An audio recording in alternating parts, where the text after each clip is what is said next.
Hello. It never occurred to me that there's no music playing here. Just wind, although I kind of like how ominous this sounds. It's actually pretty cool. I feel like it matches the background pretty well, just having nothing but dead air. I should look into that, actually. I feel like that's very fitting. Anyways, yes. Welcome. As you can see, I actually did end up grinding this place out a little bit. Got nothing good, of course. And because of that, we're just gonna have to move on. But yes, I did manage to keep that part of the plan in going well. But I actually do have to keep this stream somewhat short as well, because I do have some stuff I need to deal with today.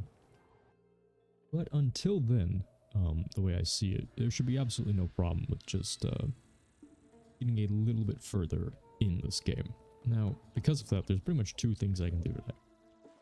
Number one would be attempting solo Olympus, which would definitely be difficult without any of the new gear I was hoping to get. And I'm still not entirely sure if the 9% power pip chance could help me. So I suppose first things first, I was going to go into the bazaar and look for any gear we can potentially get. Yes, I was actually very excited for today's stream because, as you notice, Lemuria update is here, and there's a weird door mannequin. Sure. They also changed a lot of other things. I was kind of weirded out when I first saw this, but apparently we can hide quests now, which is very cool. So if we don't want to see these, we can just pop them out. And anything that isn't a main quest, we can just ignore them and never have to see them again. So yeah, that's good. Oh, it shows us what world we're currently selecting. That's neat. Yeah, I have no idea what happened. I didn't do any of the test run, and I have no intention of touching any of the new stuff, like I mentioned before. But yeah, the fact that they changed so much is actually kind of cool, interesting, maybe a little bit. Just a little bit though, not too much. Because it mostly just seems like basic UI changes. Nothing directly helpful to us. Anyways, I actually have a decent bit to talk about today. Because I was actually very busy last night. I stayed up until like 4 AM and was just doing a bunch of random real life stuff that I have to deal with. Biggest one of which is I have a lot of laundry I need to catch up on. But anyways, because of that, I was actually looking into a lot of topics. Like just earlier today, I was watching this very interesting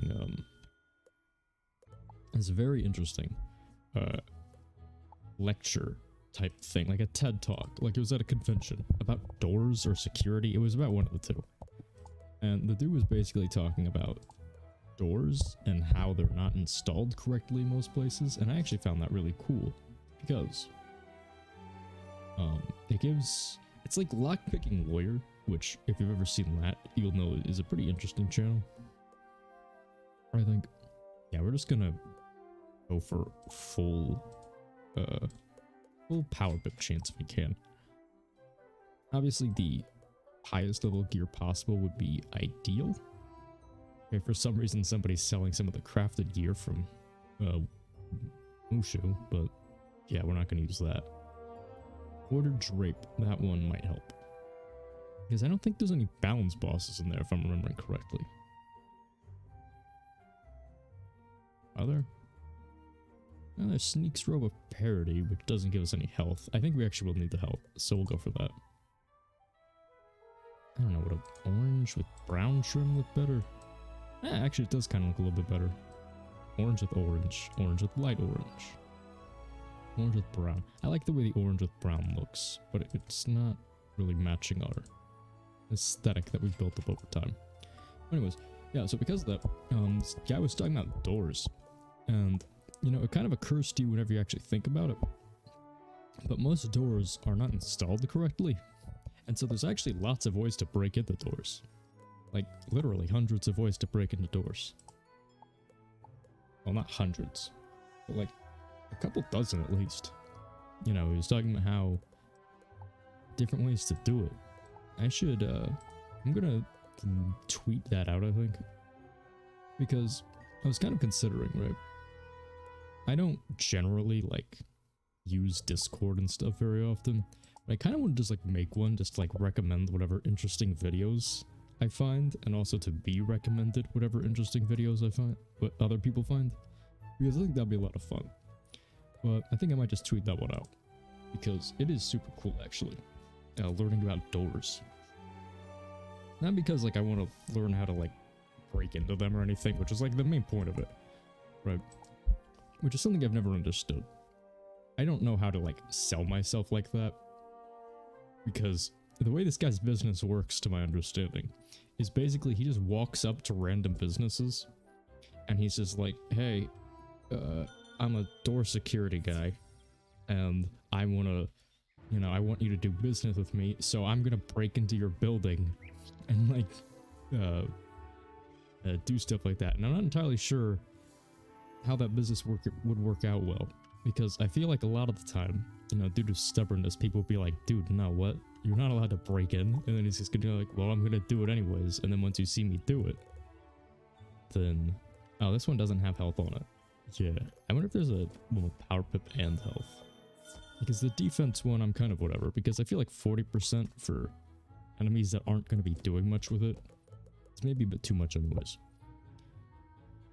I don't know how that mindset of, like, selling yourself like that works, because to me it's like, it would never occur to me that even if I was, like, somebody who could do that, it would never occur to me for even, like, a minute to be like, oh yeah, I'm going to break into this dude's building.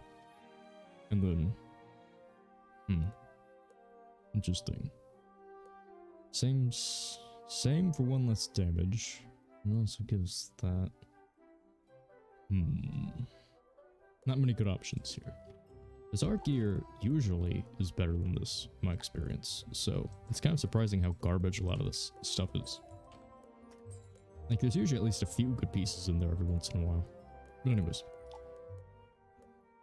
Like, I don't even know how you'd even think about, like, oh yeah, I'm just gonna, like, strong on them and then doing it. Oh yeah, this one doesn't have health either. Well, whatever, I guess we're going in full damage, no health. And yeah, this one's still generally the best one. Like, check, that gives us still 26. Wait, what? Why is our balance resist still so high? Art steal, that thing. What is our power chance at now? 43% plus this thing will be 52% chance. Okay, so we're basically a glass cannon build right now. And not glass cannon, but, like, it's difficult to explain because we're not going to be doing, like, a whole lot of damage. It's that we're going to be able to do a whole lot of damage very consistently. But we also don't have much health. I'm not sure what to call this. It's like death by, like, 1,000 cuts. But we're also, like, weak, I guess. I don't know. Either way, it doesn't matter. But with this, I do think we can pull it off. So I think in order to do Olympus, we need to talk to Cyrus Drake. I think he's the one who's supposed to give us the quest to actually head over there. Also, we are looking dapper, can I just say. If the sleeves were rolled up like the other one, I feel like this would be, like, complete. The Marleybone clothes do look really good. Yeah, so it's him. Clearly you are falling behind in your reading for the term. No matter, I have a practical solution at hand. The Immortal Games are an open challenge hosted by the denizens of Aquila, one of my favorite empires to study. Unlike other provincial tournaments, this is more of a free-form approach. They are open to any students of magic, not just wizards. The audio in the game sounds generally a little bit low for me, although I'm not entirely sure if it actually is. Because even if it sounds low to me, it can still sound like decent in the recordings I do, which is how I test the audio. But if it is quiet, I could still turn it up a little bit. So if anybody wants to mention that, yeah, feel free. If there ever needs to be like audio adjustments. The games will push you to your limits, but are an excellent test of your determination, wits, and fortitude. Impress the immortals of Aquila, and who knows what secrets you might glean. Go and speak to the Legionnaire Romulus on Cyclops Lane. He will tell you how to begin the competition. Yeah, I get really interested in those sorts of lectures because I do find like just the way that the world of business works, since I'm so like not entrepreneurial in like personality. I just find it fascinating as like somebody from the outside that stuff like that just apparently happens to people, because like to me that's like completely alien. So I'm definitely gonna share that video a little bit later. Yes, there's some other really funny videos I watched too. You know, that's the thing. I actually like don't talk about it much. But I actually do, or like I don't post about it much. I tend to like keep it to myself usually. Or like I don't like actively like share stuff like that. But I've been really wanting to make more shitposts, right? Because I watch a lot of like shitpost videos, like lots of various other things, and I love them, right? And I want to share them. But I guess I have something of like a mental block for it right now, because I think that's another thing. So like a lot of the times like good ideas like that would only come from like moments of motivation, inspiration. I feel like the best ones are reactive, not like proactive, if that makes sense. Right? Where, you know, it's always going to be based on how the person who makes it, like how their brain works and how like they understand the world around them. But I feel like it always has to be inspired by something directly. And so for as much as I want to make it, I feel like anything I put out right now would be too low of quality. But I definitely do want to start on that. So I feel like I may end up making a second account, or maybe like a Discord or something, where I can just like post whatever like absolute cursed garbage I end up making onto. That's like separate from like my main like personal like advertisable account. Many greetings, wizard. If you are sound, then all is well. Professor Drake sent you? He has much favor with my people. Ah, he told you to ask about the Immortal Games? The Immortals of Mount Olympus, the greatest heroes and champions of Aquila, host this Herculean competition. But I've been away so long, I've forgotten the way home. Seek Harold Argylston in the library. He'll know how to get you there. So I think I mentioned this before, but when we were first going through Cyclops Lane, his voice actor was different for the lines about the Immortal Games, but I think they might have updated it so now they're more similar. Because before he kind of sounded stupid, right? Like in like the very first draft of the game, he sounded like an idiot. Like he had like a bumbling idiot voice. You know the one I'm talking about. And so they changed it to be like that. You know, to be a bit more refined. So it would actually make a bit of sense. As is another issue with Aquila, there's no teleporter to it.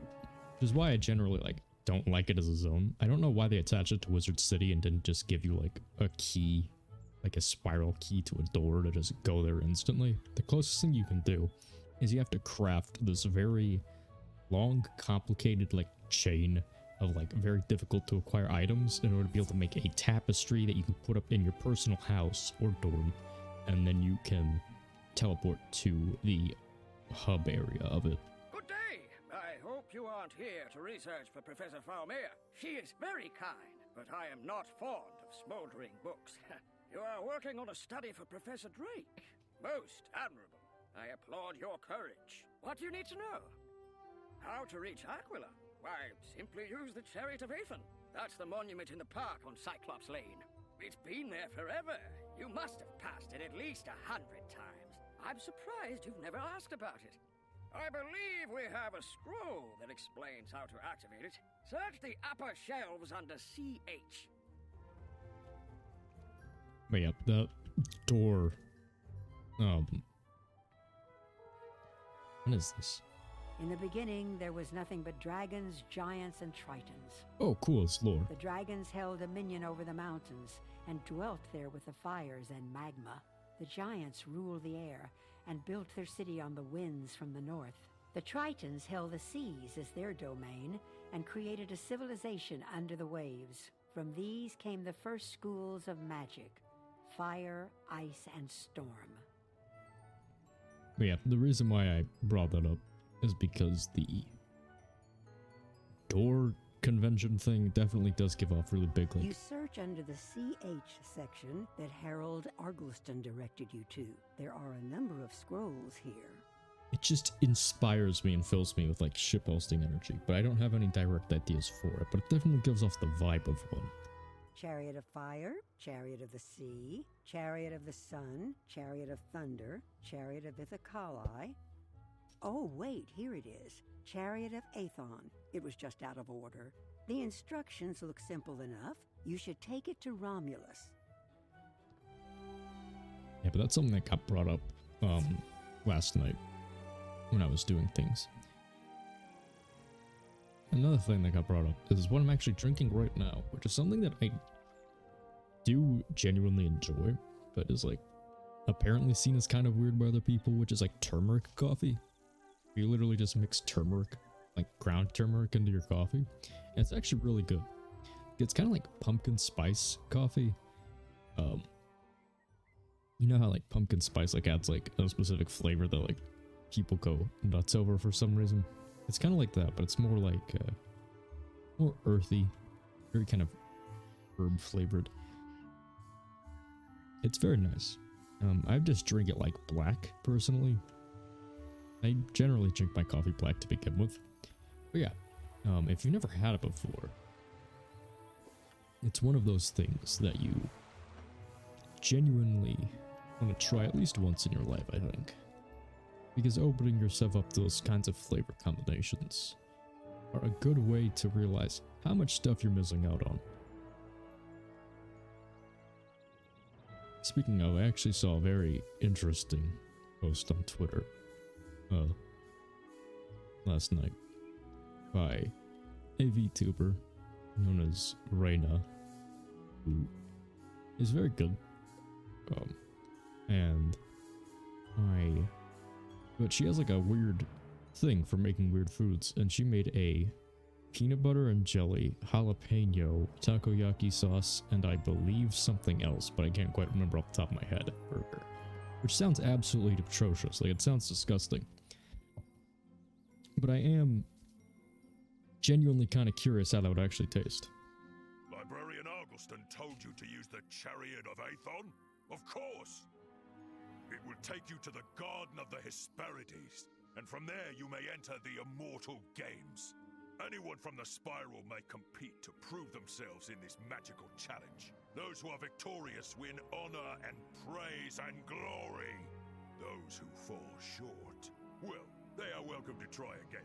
Once they have healed any bruises and broken bones, of course. Use the Scroll of Aethon to activate the chariot and travel to Aquila. Once you reach the Garden of the Hesperides, speak to the satyr Silenus. Silenus tends the garden and is a philosopher and poet. He will explain the Immortal Games. Nice. Easy way back though. The issue is just that it's still not like super close. I wish there was just one that took you there directly. There is an arcane chant contained within the scroll. Come all and admire the glittering chariot and its workmanship. Praise Aethon, the blazing Pegasus of the sun. Seek Olympus, not shaken by winds, nor ever wet with rain nor snow. Seek the clear and cloudless air of the immortals. Well, something seemed to work. Okay, what does Silenus have to say? Hail, wizard. How will the world speak your name? You have come to put your name forward in the Immortal Games. We are honored whenever a participant takes up the call. The Immortals, The great winged lords and ladies of Aquila enjoy crafting challenges and seeing who can overcome them. There are 3 parts of the Immortal Games in total, each with its own grave risk and thrilling rewards. I'm just gonna tweet this out because, yeah, I decided we're officially doing solo Mount Olympus. Because, you know, that's the thing. I keep wanting to get around to it. And I just never do on my own off time. So I'm just gonna kind of force my own hand. And, just kind of attempt to force myself to do it on stream. The first competition will take you to the heart of Olympus, the home of the immortals themselves. I'm gonna still have to do like all the individual grinding off screen, like for the actually like good gear, like the rest of it. But yeah, as for now, we're just gonna have to bite the bullet and just do it on stream because I'm never gonna find the time to record this. Speak to my oldest daughter, the nymph Egli. She will tell you more. Then return to me. I just keep finding ways to distract myself if I don't do it on stream. Fair Wizard, it is a pleasure to meet you. I welcome you to our wondrous home of Aquila. Although I'm genuinely not looking forward to it. This is gonna be painful. Mount Olympus is the home of the immortals. They have lived there for as long as memory and have mastered the great forces. The immortals created these games for their own amusement, but also to reward the most skilled magicians in the spiral. In Olympus, the shining city upon the mountain, you will face battles of wits, magical duels, and the lightning itself. You have a kind face, so I hope you do well. So the thing is, because of the way that the final boss in particular works, I should probably, buy like some TC shatters or something, if I can, even. But, you know what? We're not gonna. We're just gonna, go into this kind of blind, I guess. So it's gonna be interesting that we're going to Elemental, Spirit Shield. What else should we pack?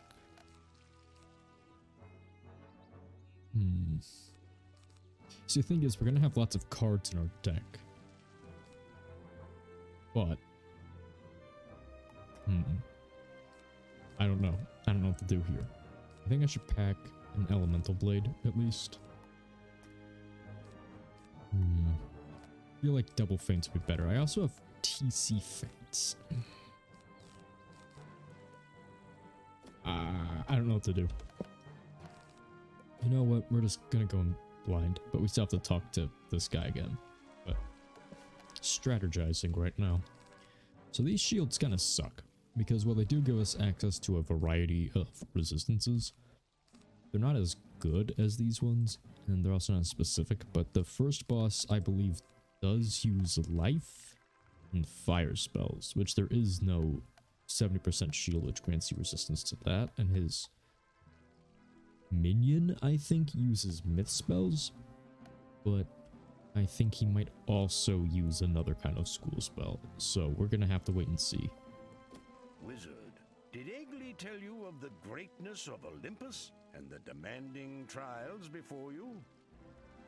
Ascend the stone stairs carved long ago by Hephaestus Coppersmith, and they will take you right to the gates of Olympus. Athena Battlesight will meet you. She will tell you what you must accomplish to complete these immortal games. Okay, you know what else I might be able to do? I might be able to throw out things like black mantles and weaknesses that will allow me to build up pips for things like my Hydra, while also doing it. It might not be enough though, and I might also man their minion. And that's the thing. I mentioned this before, but when you have too many cards in your deck, it just becomes not good. Because it's a lot better usually to go with the glass cannon strategy.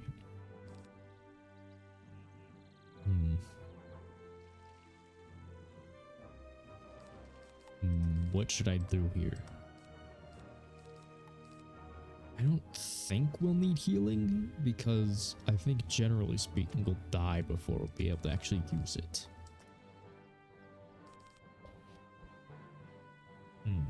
The Mander minion might also be good though. Let me see, what spells does it have access to? I'm just gonna look that up really quick. I didn't do any strategizing before I got into this, so we're gonna have to do a lot of on-the-fly sorts of changes like this. But yeah, that was the thing. I really like looking up weird videos like that. I like finding them. And I feel like I really want to set up a place where I can just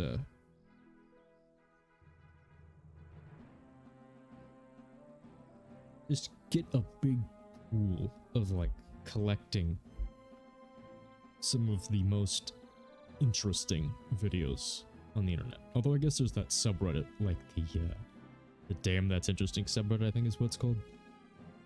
But still, it might be interesting on its own. Okay, so Mander minion cost of 3 pips. Well, that's the thing. He casts weaknesses. He casts black mantles, which I have in my own deck right now. Because I'm thinking, there's a thing. He costs 3 pips. These things cost 0 pips, and I can build up pips while I'm using them.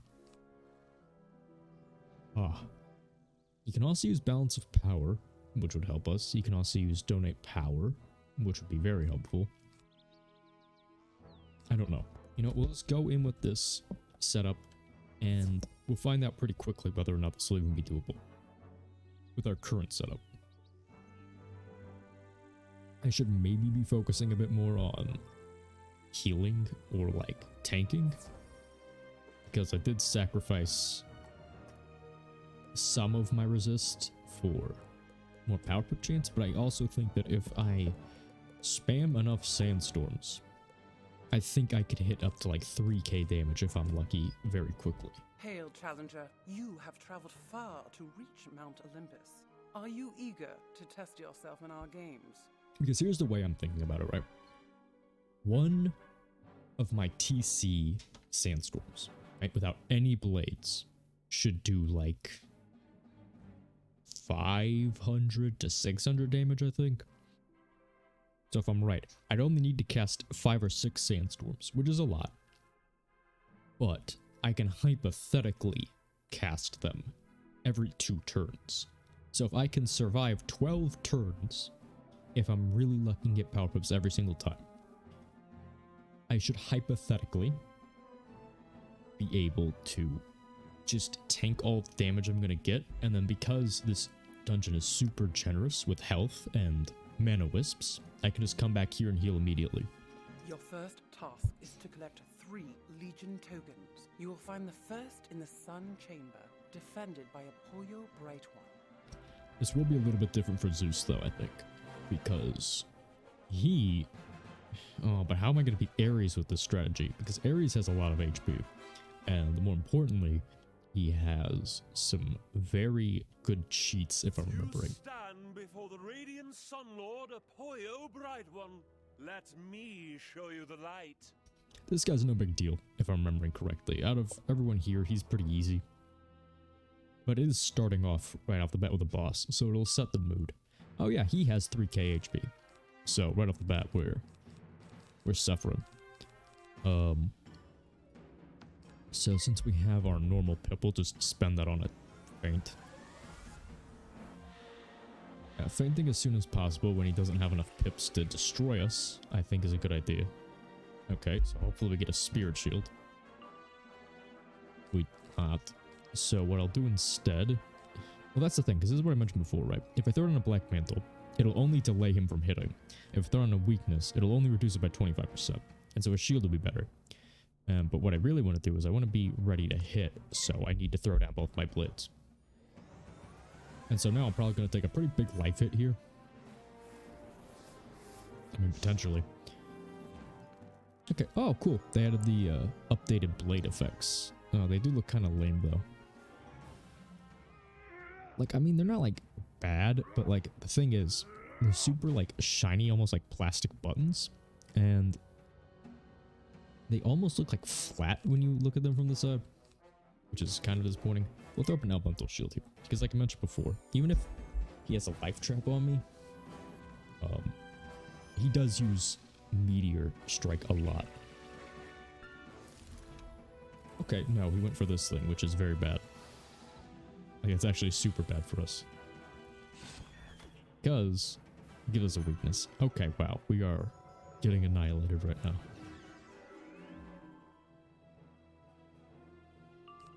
Yeah, that's unfortunate.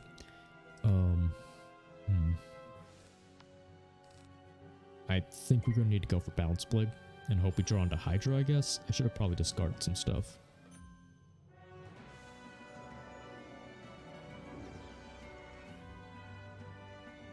Yeah, hopefully we get a Spirit Shield or... Yeah, we got that. We'll toss both of these out. Throw down a Spirit Shield.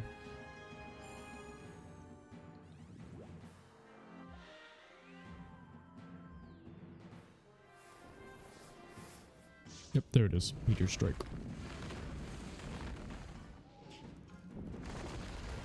Thankfully, when all is said and done, he's actually pretty predictable. So it's kind of weird they didn't change weakness in that same update. Also, I don't like how the new balance blades look. I think they look kind of lame. Like, if I'm being honest. Yep, so I think this is where we're just gonna have to start using this strategy. Or we just Sandstorm. This would be a good time to heal, though, because we're gonna kill the minion by next turn.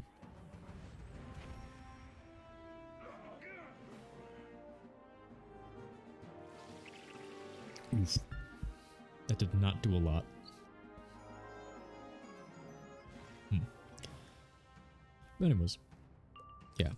I want to be able to build a big-ass repository of the greatest videos that I can find on the internet. Yeah, we'll go for the Hydra just to get off whatever big amount of damage we can. Okay, it did the weakest hit, but minion's dead, and that still did a decent amount of damage. Now I just need to tank anything he throws out. Oh, he's going for a natural attack, and I did not have a shield up. This isn't good. Because his natural attack actually does a decent amount of damage. Ooh, yeah. See, he does 400 damage with, like, barely any pips. So, that's not good. We'll just, throw down another fire shield.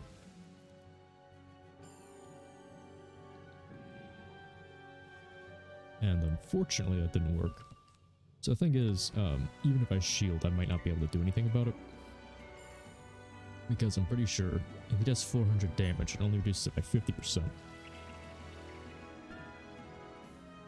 Then, yeah, any hit he lands on me at this point, I'm pretty sure will kill me. So we're gonna have to go for a feint. This would actually be where a judgment would be good. Although, like I said, I might not survive next turn. And I don't think a judgment would even kill with that. Yeah, I'm dead. Yeesh, right off the bat, I'm dead. That's not good. Oof. Yeah, not good. Thankfully, like I said, normally we would have to immediately use up a potion. We can just walk right in and just heal immediately. So, not even a big deal. So yeah, these things ended up being about as useless as I thought they'd be, because I just can't survive long enough to actually get any usage out of them. So that's not good. Let's see, did his minion respawn? It didn't. Cool. So what we're going to do instead this time is we're going to be a little bit more specific with this. Because we know he can't use any hits besides fire. We'll just use 80% fire shoots. Yeah. A couple of the other things I did last night were kind of interesting. Was I finally got around to also watching an episode of Lupin the Third, which I'm pretty sure I managed to actually find the... Oh, cool. You predicted it. I mean, I didn't, but it's good that I got that off right in time. We avoided a lot of turn 1 damage just now. Yeah, but unfortunately we still have that mantle on us because of it. Yeah, and I have to say, Lupin the Third is, it's pretty terrible. Right? Like, it actually sucks really, really bad. You know, I feel like I say that for, like, a lot of shows, or, like, a lot of anime. Where I'm just like, oh yeah, this show, it sucks. Right? Which, I'm not saying, like, I'm wrong for believing that, because, you know, it's a lot of the times just, like, my own personal opinion on things. But still, right? Maybe a bit too negative. But at some point today, I'm going to start making an episode 1 review of Lupin the Third, because dear god, it was fucking awful. To give you a reason as to why. So, Lupin the Third, right, the way that it kind of works is it's a show where this dude is like a thief, I guess. The first episode didn't really establish it at all what he was. He's apparently like a thief, right? And so he is supposed to steal things. But it's like an opposite of like Sherlock Holmes, basically, where he is a thief, but he's also like super smart. And he's also just straight up a wizard. Now, I don't like shows where like smart, capable people are just like being portrayed as like wizards, because he straight up does like actual magic in the episode. Like, somehow he manages to, okay, so like the first episode I saw, right, skipping over a lot of the context that explains as to how he actually managed to pull this off. He ended up going into this building with all of his like enemies who are like trying to kill him, right? You know, he's doing his own thing. That's not good. Why do we fizzle? That's terrible. That's awful. Also, yeah, this is a situation where Judgment would just do an insane amount of damage, so I'm definitely gonna pack it later if this is how the battles are gonna go. Where like I kill the minions and then like go against the individual boss, it would definitely be better to work on that. Ooh, cool. Max damage hit too. Double feint. Yeah, this is gonna one-shot for sure. 6k. Nice. Yeah, so he's going into this building, and so what he decides to do... Wizard. Let this illustrious day be recorded in the scrolls. Take the Legion token, and good luck in your next duel. Is he takes... Is he somehow... As you approach the Legion token, it suddenly shrinks to a manageable size. You pick it up in one hand and place it in your backpack. Interesting. Yeah, he's somehow... Yeah, because before this, he was in a race, right? Again, part of the episode, but he was in like a race car driver outfit. He somehow manages to magic out of nowhere a set of tools and a plumber outfit, and then proceeds to break all of the pipes with just a hammer, and then somehow also manages to get like an industrial level drill to like drill into like the roof water tank, I guess it was. And he does all of this, right? Somehow managing to fill the entire building up with water, right? But not the entire building, because he's somehow able to like still walk around and get around just fine. And then when he reaches the room with all the people in it, you know, there's like 40 guys and they all have guns, that you'd think like if he actually walked in there, he'd be dead like immediately, right? Because they'd be able to kill him instantly. But no. So when he opens the door, the water manages to rush right in and conveniently take out all of the guys, right? Now, this is just water, so they're not like killed or anything. They're just like knocked over. But then he also somehow manages to get across the entirety of the room, right? In a completely different outfit than the one he was wearing before. Is this iconic like Lupin outfit. And he, you know, he's standing there triumphantly, right? As all of these guys are like on the ground, wet and soaking with water. Right, they're like waist deep in this stuff. So there's a lot of water, but somehow he managed to get there not wet at all. And then he drops like a wire that he like got out of nowhere into the water and electrocutes them all. And it just was the dumbest, stupidest shit I've ever seen. Because, you know, I have some level of suspension of disbelief for stuff like that. But when it's like that or like the TV Sherlock Holmes and stuff, it's just like when they get to the point where they're just like wizards instead of actually being like smart about what they're doing, it just loses me completely. which is sad because that theme, the Lupin the Third theme, which is like 300 variations of, is so good. And so I was actually really looking forward to it, but that was a letdown.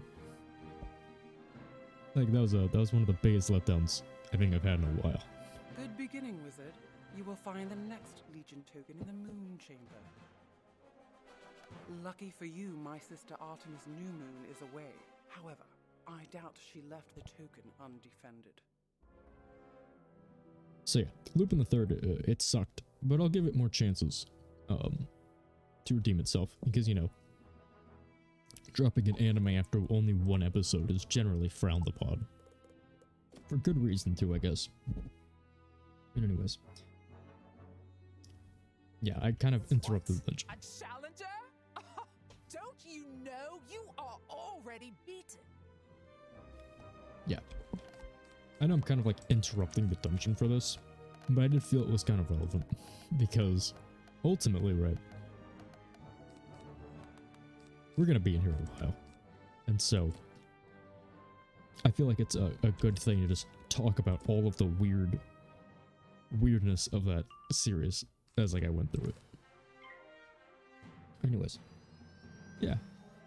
Speaking of the game though, Lemuria is now out, which is pretty cool. You know, we're able to get to see a lot of the new stuff in the new world, and the level cap is now 150, which means we're now halfway to 200. From 100, that is.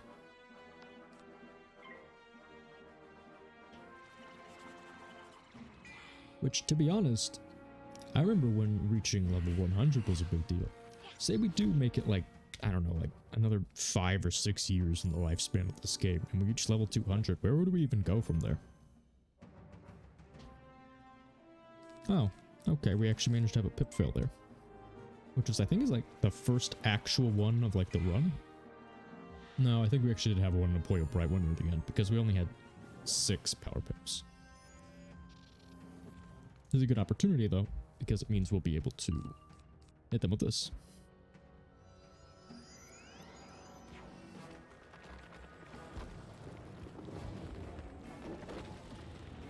Yeah, I'm not sure what they resist actually, so it might have been better just to use Sandstorm since they don't have any shields. Because if it's an ice one, this is going to do like no damage. Oh, okay. Well, whatever. Yeah, it still did a decent amount. Yeah, but you can see she resisted it on top of it, so yeah, it did like no damage. In which case, I'm kind of curious why she even has a shield for it. That's kind of weird.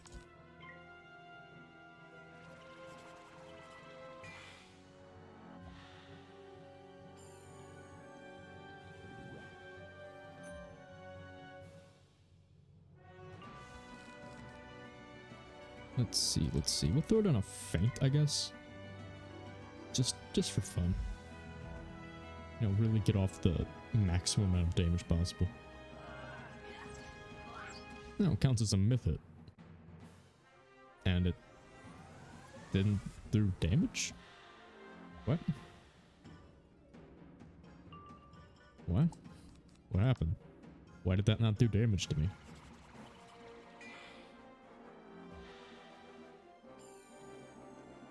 I don't know. Anyways, that's weird. Lemuria is coming out, and from what I understand, people generally are kind of mixed on the world, though.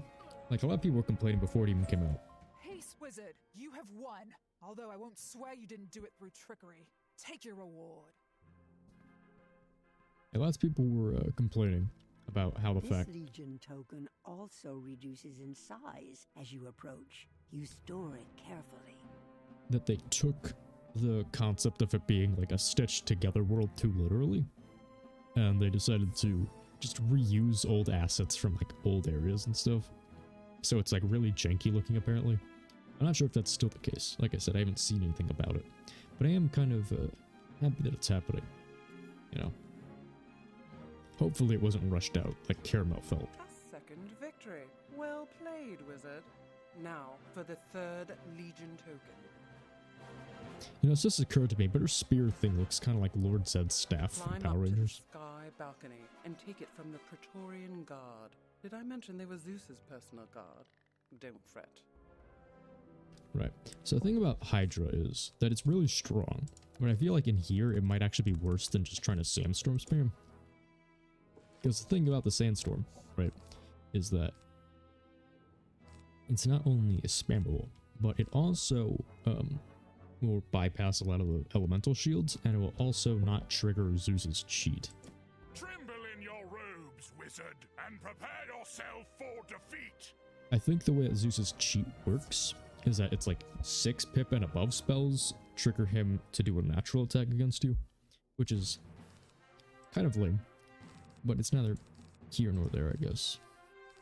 We'll just discard a lot of these cards. Oh man, we started out with 2 regular pips. Let's see, we also need to look at what Ares cheats are, because I know they're going to be rough.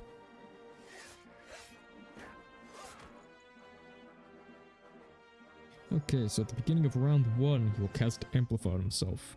If we attack him with a single target damage spell. Oh, right. So we can't hit him with single hits. That's the only big deal. In which case, it's not even going to matter, because we'll just have to hit him with... Yeah, in that case, we'll just have to hit him with AoEs constantly, which is kind of the reason why I mentioned I was going to do that. Well, another non-power pip. It's fine, I need the 2 blades anyways. So, that's another reason why I wanted to try using the sandstorm spamming strategy instead of like big judgment hit strategy, is because I feel like it might work out a little bit better for us.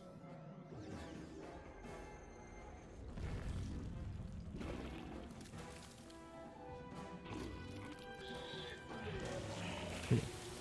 Let's see.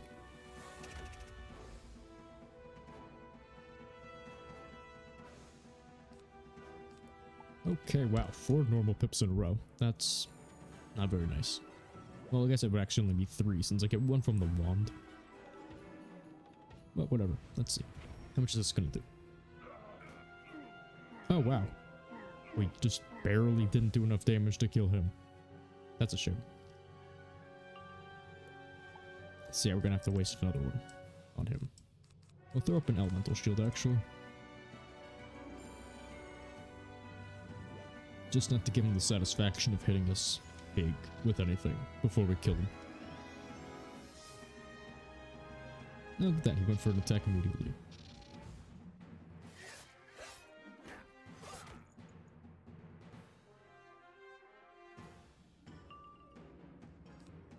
That kind of looks like a little face. It's got like a little mouth and the 2 little eyes. That's kind of funny.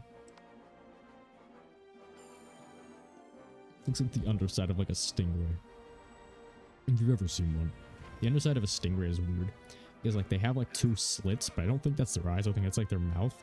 Or their nose. And they have like a neat little mouth going on. Surrender to you. Take the Legion token with our respect. So that's another thing. As you can see, we're getting a bunch of stuff called Senator's gear. Or Ares gear too. Which is just awful. It's not worth it. I mean, some people like to just use the Senator's gear because it's like available immediately, but as you can see, this is kind of the general vibe of the gear we're going to be getting from here. Where we're going to be getting a lot of health, decent amount of power pip chance, accuracy, damage, incoming healing, and 2 score resistances, plus some like universal resistance on. That's what makes the Zeus gear so overpowered. The Legion token shrinks down again to the size of a game piece. You quickly take it. That's the reason why we want it so badly.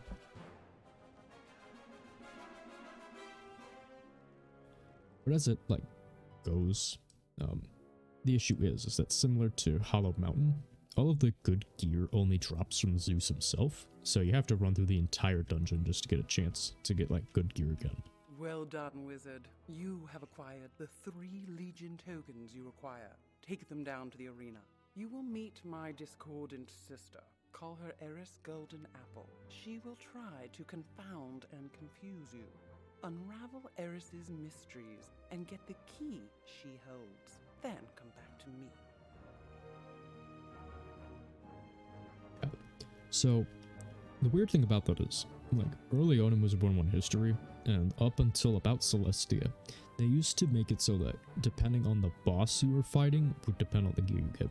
like the best gear for level 45, at least like the best gear back then, was I need to look up this puzzle really quick because I forgot. But the best gear for level 45 was just dropped by a bunch of random bosses that you could just encounter in the world anytime you wanted. Like no dungeons, no build up. You could just walk right up to them and start fighting them, which made it a lot easier to grind them out. So it's kind of weird that they changed it.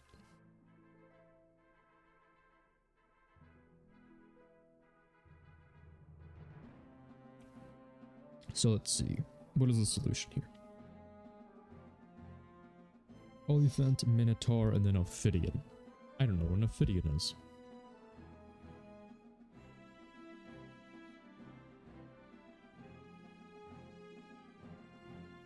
Let me look up a more advanced guide with actual pictures and stuff.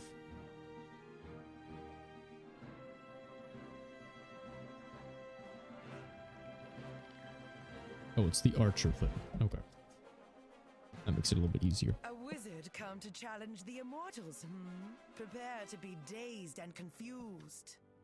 You are very fair, I must admit. I'll implore Zeus to let me keep you. I have a golden cage that's just the right size. You want the key I possess? You're going to have to unravel my clever game by brain or brawn before I give it up. I have 3 legionnaires to defend me. Figure out each one's weakness, and you can have the key. So I've never actually seen what happens if you get it wrong. Okay, so first is Minotaur. So I want the elephant. I have no idea how this actually works. Like, if you get it wrong, I don't know if it starts like a mob fight or if it just like resets. I don't know. So Minotaur.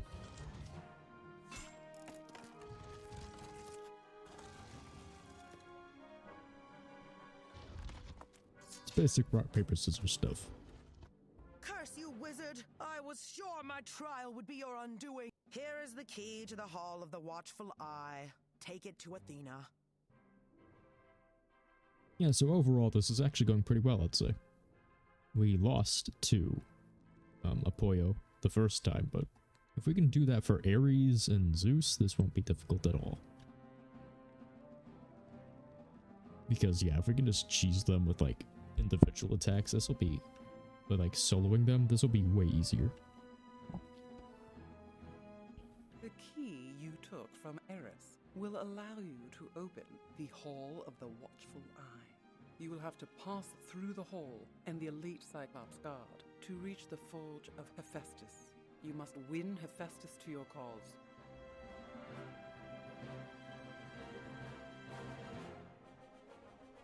I do kind of like how this whole storyline is set up, where it's like an actual game. It's like an escape room almost, where you have to like go through and fight, but then you also have to like go through like this weird role play of like, oh yeah, you have to win me over to your cause in order for me to help you. Behold our wrathful gaze, pitiful wizard. My brothers and I guard the forge of the coppersmith. We see your weakness. Yeah, it's all very hammy, very much like professional wrestling, and I appreciate that.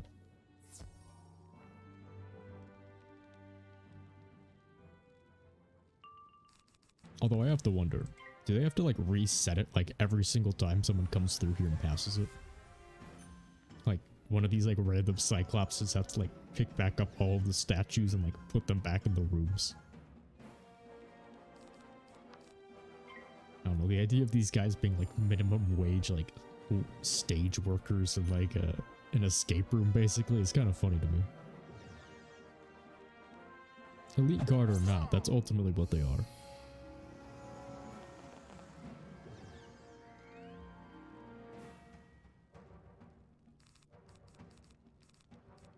Let's discard that, those out.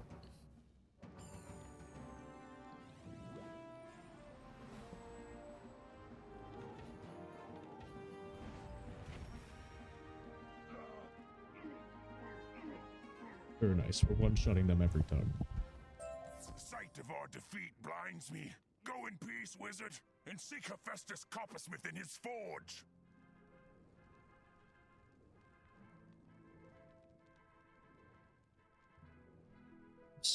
Wasn't looking.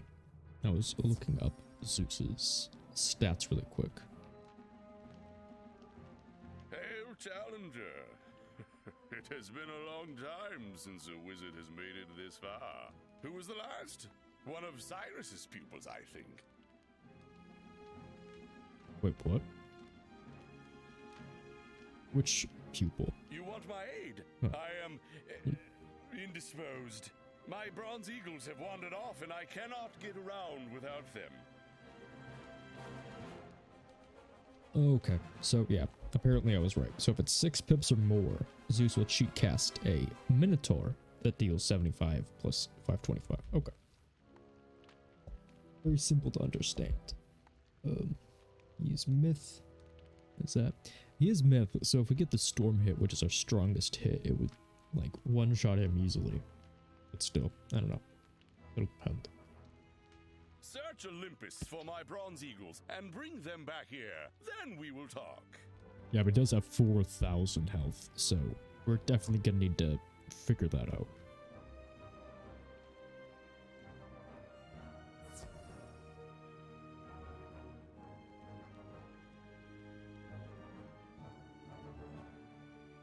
Do we have any extra trading points? We don't, because I was gonna say I might then just want to go like get Myth Shield or something in order to survive against him a little bit longer. So if I'm remembering correctly, I'm only remembering 3 locations of these. There's this one right here. There's this one over by the entrance. There's one over in Apoyo's room. I can't remember where the 4th one is.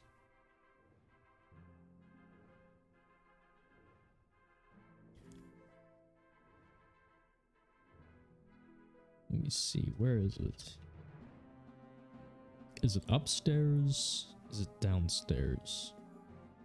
Oh, right, I think it's downstairs in like one of the stairwells, actually.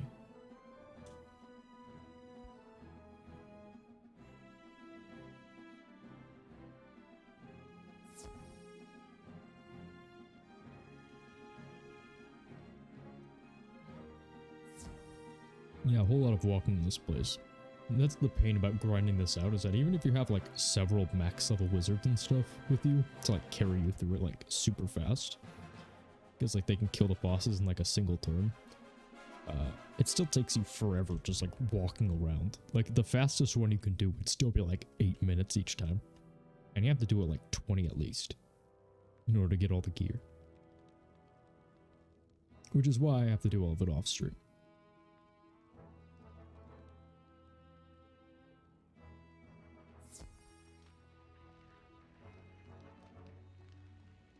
Now, to help your quest, ultimately you must face Zeus himself. You'll want a wicked weapon to even the odds.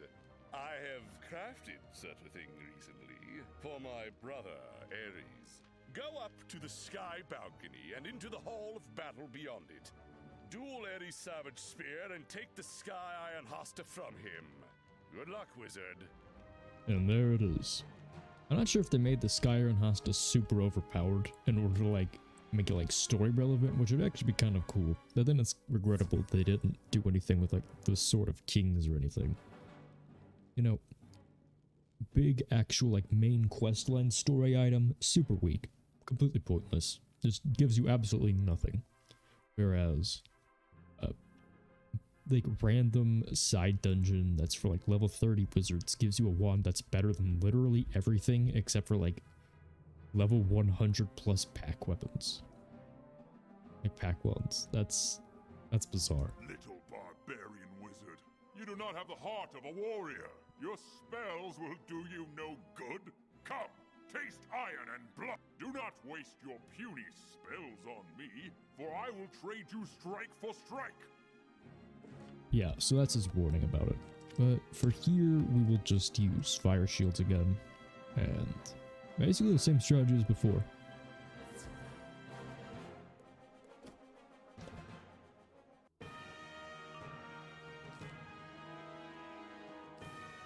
Ooh, he does start off with 4 pips though, so I might just use a fire shield immediately. Yeah, so that's the other thing. He also gives himself plus 15% damage right off the bat.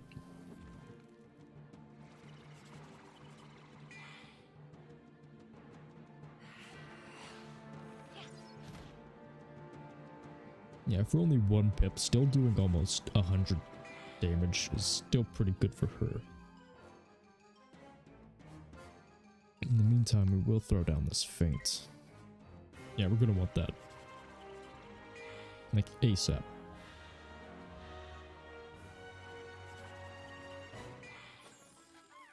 Oh, cool. She wasted the feint on a little dark pixie. That was exactly what I was hoping to happen. You see, I am very smart. Oh, crap. That's right. He has Deer Knight, too. I completely forgot about that. Well, this is going to do a pretty decent amount. I mean, he has no blades or anything, and he's not, like, boosting. But still. Like, over time, plus that big hit with the 15% damage, that's going to do quite a bit to us. So, since we're at it, we might as well. Hopefully he won't hit us this turn. It'll be wasted on another overtime effect. So it won't do a lot of damage, hopefully. Okay, never mind. He's using up our fire shield immediately. I mean, he only has 1 pip, so this is probably only going to do like 200. Which is still a lot. Oh, I do have to minus 80%. This should only do like 90. Oh, it did 102. Yeah, so to give you reference for that, that's how strong he is. 1 pip, his natural attack does 100% damage with a minus 80% shield of me. Yeah, this is why this guy's a problem. This guy's a menace. Like, he's actually, like, insane how much damage he does. Okay, so he just did that. Which kind of negates my idea of using the Lernaean Hydra. Yeah, so that's not good.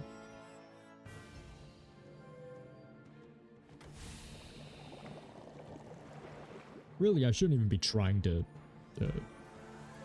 use it. I should, or like use feints specifically. I should have probably just immediately gone for the sandstorm with like 2 blades to kill the minion. That does seem to be working out a lot better. And here we go. So that's another thing. It leaves behind a plus 40% trap every time, so it doesn't even matter.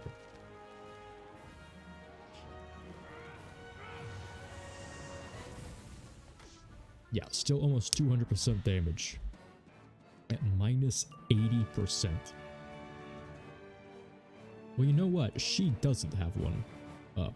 So with 1 blade, if it hits Storm, will that kill her? I don't know, but I think I'm dead this turn if I don't try. So let's try it.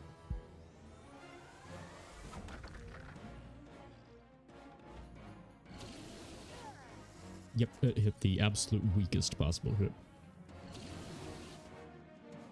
Yeah, you see, if he didn't throw down that shield, he'd be dead right now. Which wouldn't help if the minion kills me. Okay, so she didn't, but I didn't get a power pip there, so that's disappointing.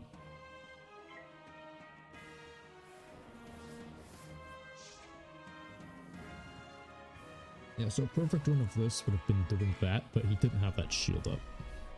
Yep, we're dead. Okay. Because now if Ares hits me with literally anything, I'm dead. Nope, nope, that killed me itself. Okay. Yeah, so next time we're gonna have to go for a feint on the minion and do that. I don't know, does it count as cheating to specifically waste the entire run trying to kill the minion? Also, I used up a potion there, I didn't have to. It's instinct though. I don't know, does that count as cheating to anyone? I mean, it kind of feels like cheating, but then again, you know, you gotta do what you gotta do. Also, we got really unlucky with our power pips that run. So yeah, we're just gonna focus entirely on killing this Ophidian Archer. And we're going second, so it means it literally doesn't matter. We don't even need to put up shields this time. Cool. Because no matter what, we are going to get destroyed. That's the thing. Like, if we're talking about like PvE balance, when you're solo, it should be impossible for you to go second because They were talking about this before where they were like, oh, if you do this or that, and only like 3 of them, so you got like 27 spells or whatever, and you like, but only 3 of them are good. Right, then you only have 3 spells to use. But that's the thing. Because of the way the game currently works, it's literally impossible to make these spells good if you're going second. Like, there's no way for a spell, for like a shield to be good if you're going second.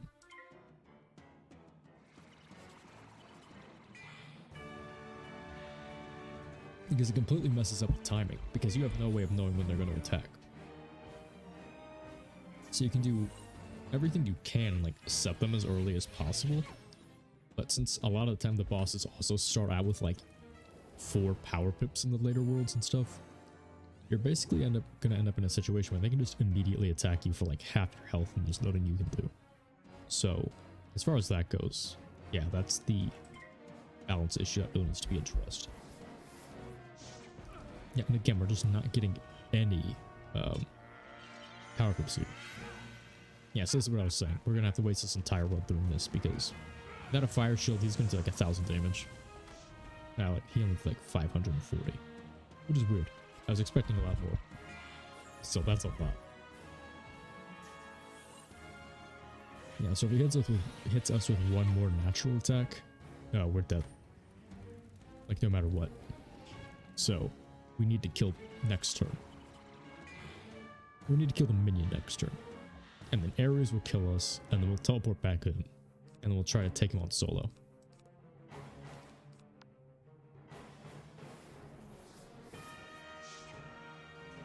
Okay, cool. I was about to say, if he goes for a single pip natural attack, we'll still die.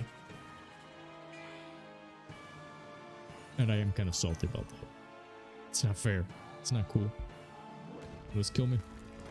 It didn't. Okay, cool.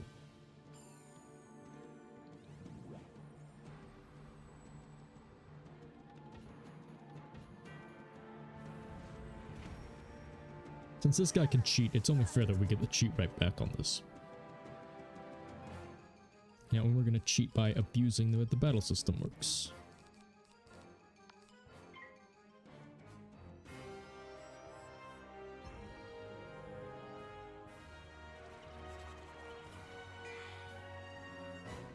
Yes, that's the other thing that makes the Hydra strategy pretty useless here, is that no matter what spell I use against him, no matter what hit I end up landing, he either resists the fire one, or he'll always throw up the shield to get rid of the ice or the storm one.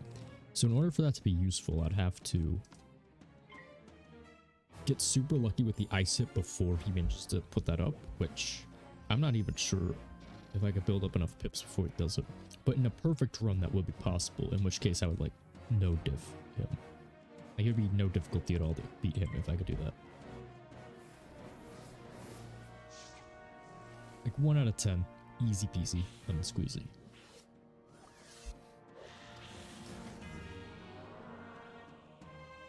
Also, that attack also leaves behind a trap also. Yeah, like every single hit he has would do like a bunch of damage, and then also leaves behind traps for like his next hits too, which is way too good for us to deal with. So what should I do? Because I don't have a good option that isn't a single hit. Judgment should easily one-shot him is the thing. If I can survive long enough. Let's see.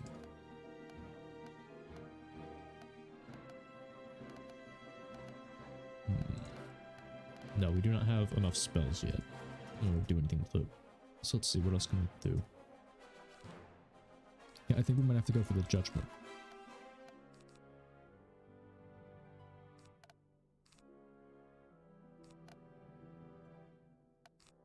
Because I feel like in this scenario, I'm gonna go like half judgment, half sandstorms just in case. Yeah, in this scenario,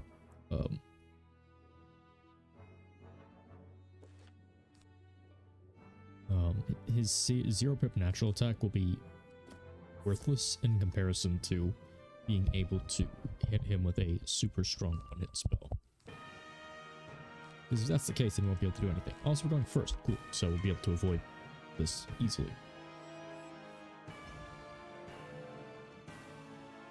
You know, with the one-on-one fight like this, and I'm going first, yeah, this will be super easy. Yeah, but of course he, again, went immediately for his natural attack.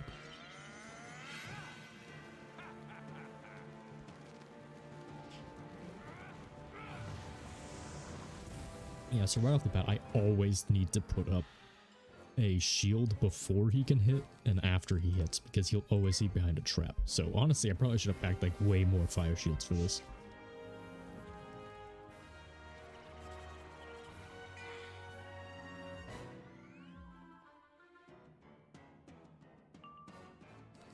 Okay, so with that, I'm going to be a little bit cheeky and just go straight for the feints. Because we also need to use up these white pips in order to get Judgment at max power.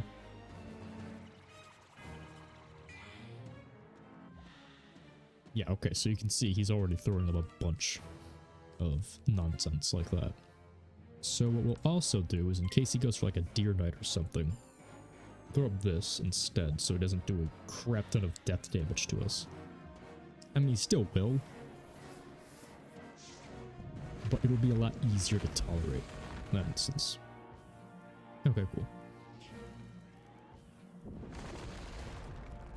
Yeah, we avoided most of it. Nice. So we'll throw up another fire shield next turn, which I believe is actually my last one, so that's not good.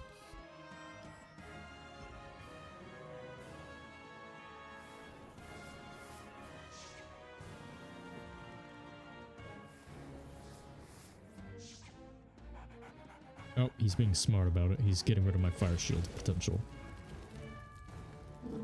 Which is going to suck because I was going to throw it on a feint next turn. My other one. And then I need to blade up at least twice, I think.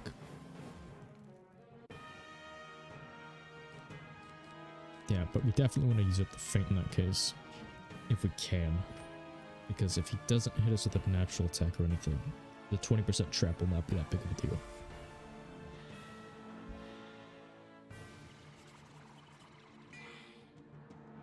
Okay, it was just a 30% trap. So yeah, he's going to use up all that damage on a 1-pip heck hound. That's not a big deal at all. Yeah, we needed more fire shields than this.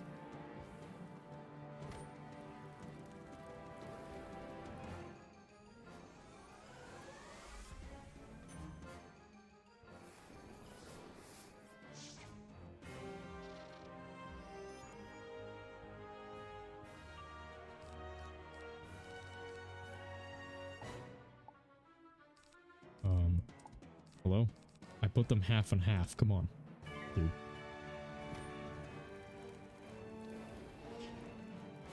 Am I really gonna draw all of my sandstorms out rather than a single monstrous DC?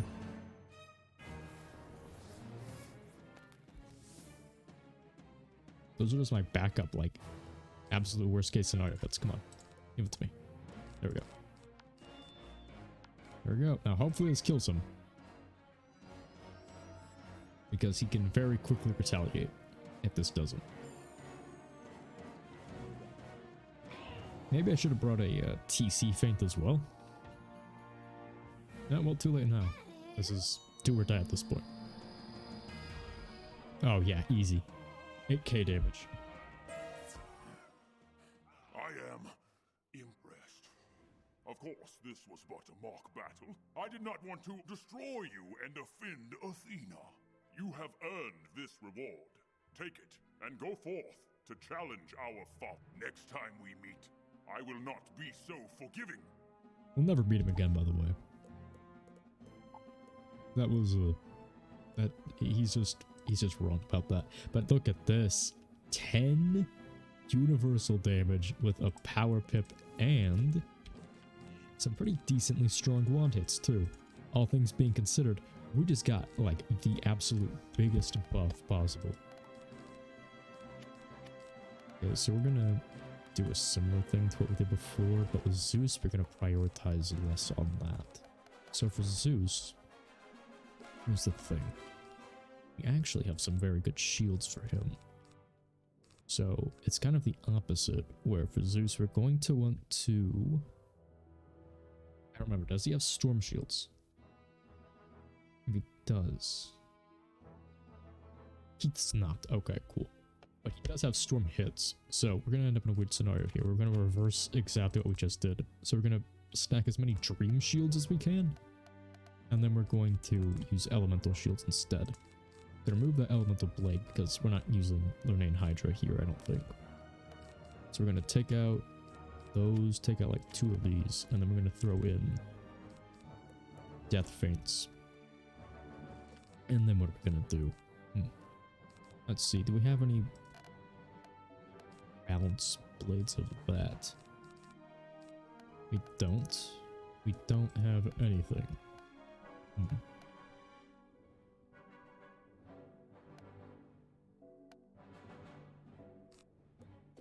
I don't know, we'll have to deal with this. But for Zeus, it's going to be a similar thing, but I think his minions might respawn in the meantime, so that's not going to be good if they do. So if we get really lucky with this, I think what we'll try to do instead is we will Balance Blade Sandstorm the mobs to death. So I think first battle we'll actually focus less on that. We'll just discard everything that isn't a Bounce Blade. And then what we'll do instead. Child of Ravenwood, welcome to Olympus. This is the apex of the spiral, and you must be honored to stand before us. Do not fear failure. We will be merciful if you fall. But now, come show us what you have mastered in that school of Merle Ambers. I like his voice. Yeah, you know what I actually might do instead is I might judgment him. So yeah, we'll see how this goes.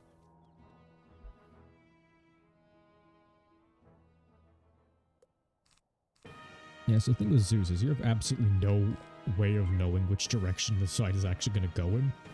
Because the thing about him is that he has myth attacks for the most part, but then he also has a storm natural attack, which is super strong. So, yeah. His natural attack does like 420, 570, or 710 storm damage, and then also puts a myth trap on you. So, it's just utterly ridiculous how overpowered these guys are relative to your level. Yeah, anyways, we're gonna do this.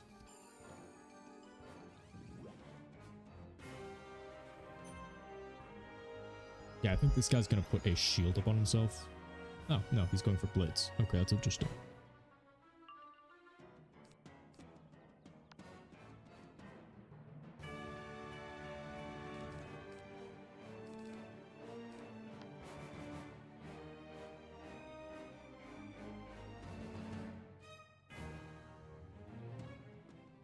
I don't know, should I go for the one attempt? You know what, I'll do it. I'll be a little bit more bold with it.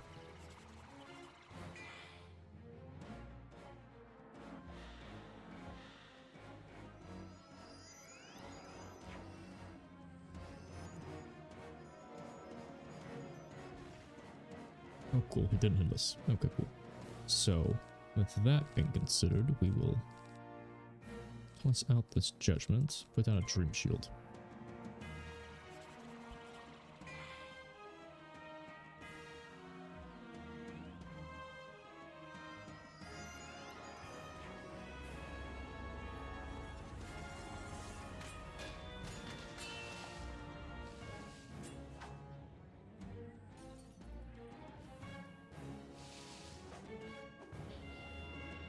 Yeah, Greek stuff has always been fairly interesting to me. But I never paid too much attention to it in school or anything. Uh-oh. Okay, I was about to say he's going for his natural attack, which would not be good at all. Okay, so we didn't get our feint. It looks like we're gonna die this turn anyways, more than likely. So, what we'll do instead is we will kill the minion now. Yeah, it doesn't look like we can do it, like, legitimately. One attempt. Because while he keeps fizzling, he's not going to fizzle forever. And we can't rely on that too much, so we need to get rid of the minion while we can. Also, so we can't, like, throw down shields or anything.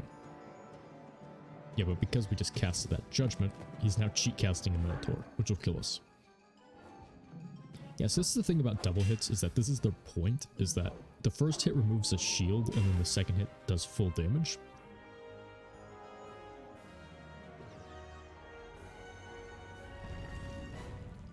But the thing is that because of that, it also only eats up the first trap that you put down. So for me, right, if I wanted to use, say, my actual Hydra spell, not the AoE one, but the triple hit one, which is even worse, what I'd have to do is I would have to put down 3 separate traps for each individual hit. And since I only have item cards, only like 1 hit will actually boost. It's like this item card feint would only boost the very first hit. Same thing with the treasure card ones. You'd have to stack up 3 individual traps of every kind if you want them to count. And since you really can't do that efficiently, Hydra ends up being completely useless by the time you end up getting a chance, and I would argue it's useless even before then. Which is why I actually consider Spectral Blast to be better, even though it's a little bit more RNG in nature. Okay, yeah, but since we're fighting him individually this time, and I also just remembered this, we don't need that, we have a better one already. So we'll have these really good shields, plus our feints, plus whatever else. So, yeah. So right off the bat, we will toss this down, because if he goes for his natural attack, that's his strongest hit. His natural attack is his strongest hit, much like Ares. And he may go for it immediately. Yep, he did. That's what I was saying. If I put it down now and he doesn't use it, then it won't matter when he uses it. He'll be safe, but he uses it first turn. That's going to be a lot of damage I'm going to be hit with. Yeah, very overpowered. Okay, anyways. Since we're doing this, we'll throw down our feints. Well, we have both of them in our hand. Because I think he'll just build up pips. Thankfully, he doesn't have things like shields either. So looks like he's going to go for a myth hit. So we will throw down a dream shield now before he can actually hit us with one. And the next turn we'll use our other feint. Yeah, pretty involved, but overall pretty easy, I would actually argue. It's not too big of a deal. Anyways, regular feint.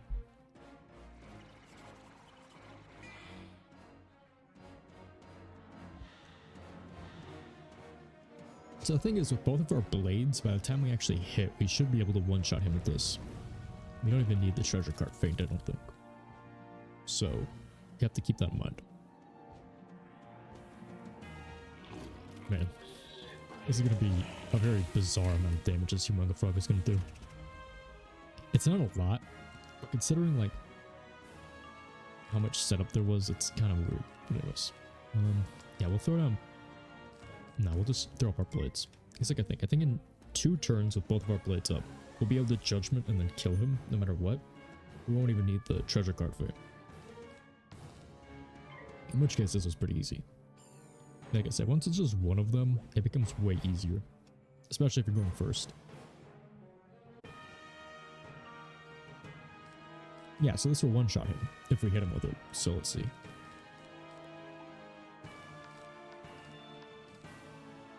At least it should. No, we'll give him one more fair shot and throw down a TC feint just in case. This is because I want to do like big number damage anyways.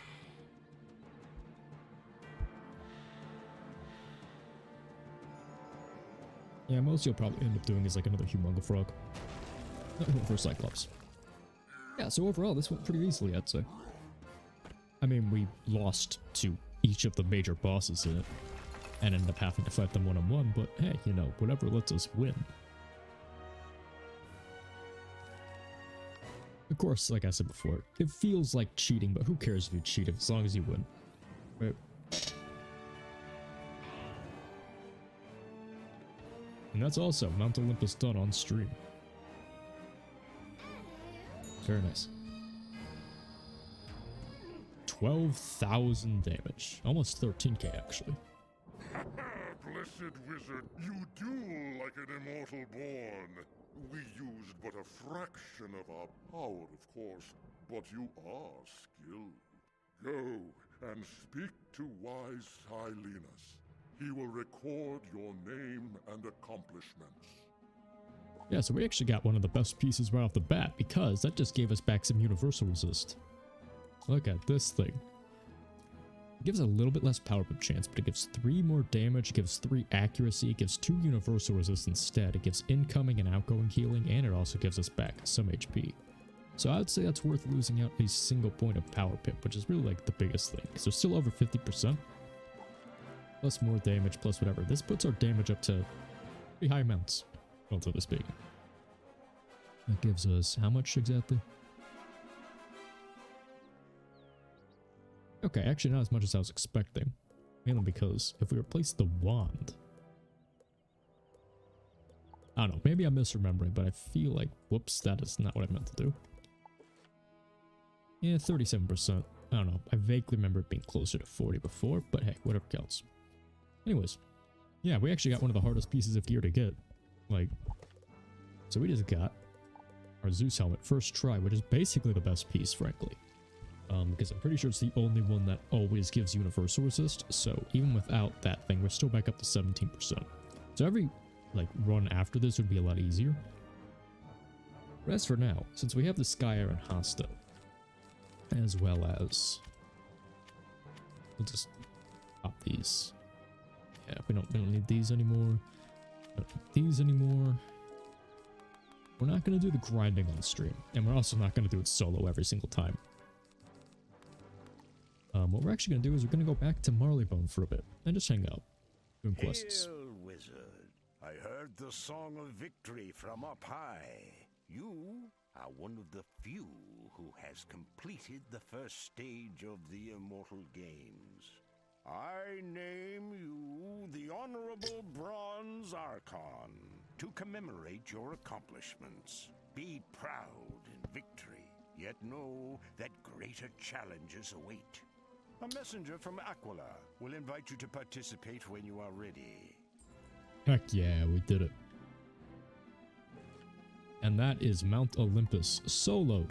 And we also got our best gear.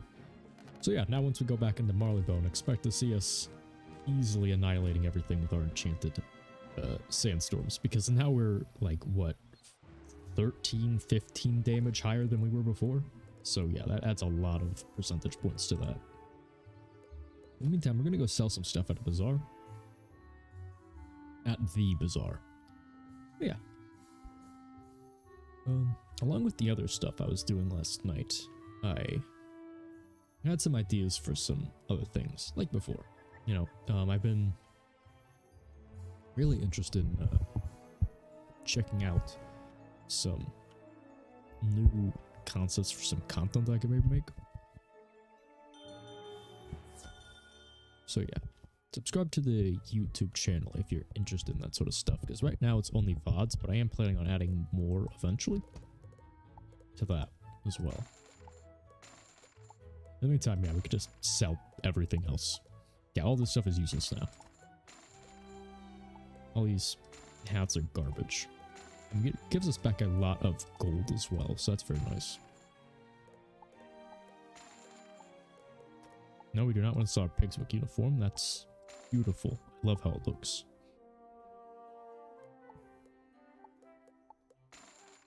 Let's see.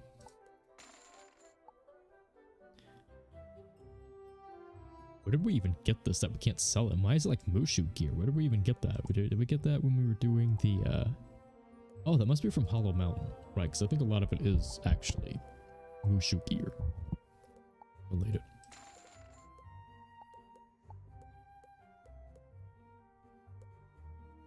Yeah, so as you can see, when we were doing it last night, we got the tier 1. Or I think I might have done that when I was doing it on stream, and then I also got this thing, which is good. Let's see. This thing, which isn't good, but we have to feed that to our pet.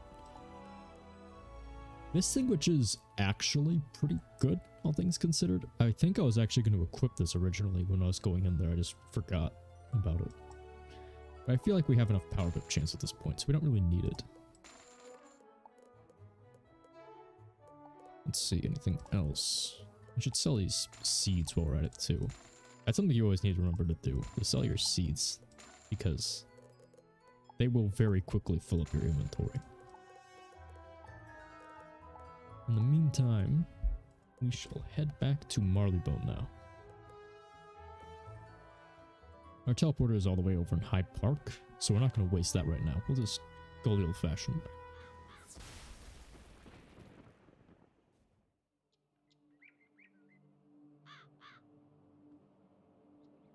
Yeah, I was doing some interesting stuff last night, and it kind of got me thinking about some other things. Namely, it got me thinking about, oh, okay, that's weird. It immediately clicked onto Grizzleheim. It got me thinking about something that I kind of thought about before. That I've never really thought about before. Which is that it kind of occurred to me that the Wizard101 community, I guess you'd call it, is like super spread out. You know, there's like lots of like big individual ones, relatively speaking. Like, they're not like super big, like in terms of like, you know, like somebody like Mr. Beast or like, you know, whatever, like an actual like big like general streamer or content creator. But for this game specifically, the people who like dedicate themselves to it, it kind of occurred to me that there's like no big groups or anything. Like generally speaking, there's normally like some big names in it, but it kind of occurred to me that I can't really think of who they are besides like Awesome the Sauce and like a few other ones maybe. I don't know. I wasn't really going anywhere with that. I just found it was kind of like an interesting thought that occurred to me as I was, you know, thinking back on all the years of content creation that I have seen for this game. It's all like super spread out individual stuff. There's not really like a lot of collabs. There's not really like a lot of that. It's very interesting. Emily's brother sent some more things from Crocotopia. Oh, he's such a good boy. Oh, what a lovely necklace. It's wonderful, but the clasp doesn't work. Pardon me, love. I'm quite afraid to go out. Could you get the clasp fixed at the jeweler in Regent Square for me? Her eyes look like they're glitching out because it's kind of like all jagged above here, but like the portrait has her eyes kind of like closed, so I'm not sure. I'm honored that Mr. Bones sent you to me on such important business in this time of crisis. Miss Marfley smiles with an amused twinkle in her eye. I certainly expected he would not perform the honor himself. If your man was taken by a clockwork, the solution is quite simple. Go look inside the clock tower. That tracks, I guess. In the meantime, we will just head back to Regent Square and do this thing really quick. Because I think once we finish up this quest line, we can just teleport back to her, and then we can finish up all of our business at Hyde Park. Let's see. What an astonishing croc necklace. I wish I could get more items like this. Hello, this clasp is faulty. Never you mind. There, works like the day it was made. Miss Marfley should really enjoy this. Beautiful necklace for a beautiful lady. Just don't tell her I said that.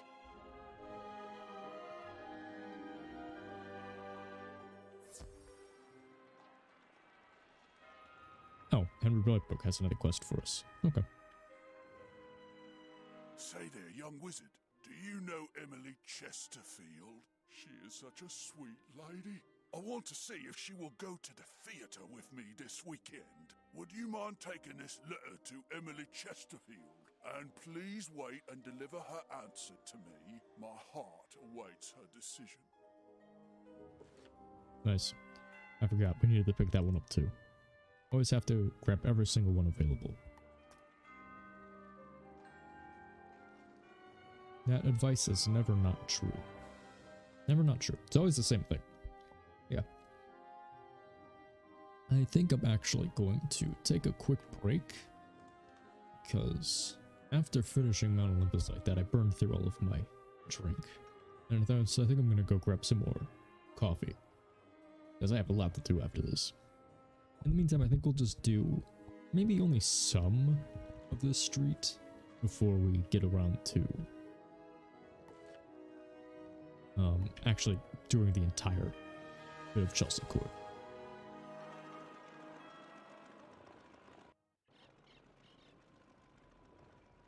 You went to Jared's? Amazing! It looks like it was never broken. He is such a craftsman, and he's quite dashing. Just don't tell him I said that. Oh, okay, so she doesn't send us back to talk to her. In that case, let's go back immediately. Yeah. Oh, what's this? A letter from Henry Wellingbrook? I haven't heard from him in a while. Nice chap, as I remember.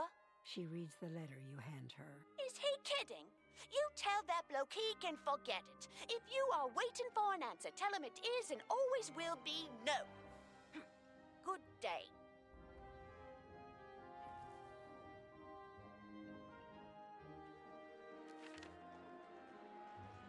Okay. So before we continue with this poor sap's quest for love and assisting him with that, I am going to take a quick break and be right back.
Hello, hello, I am back. Yes.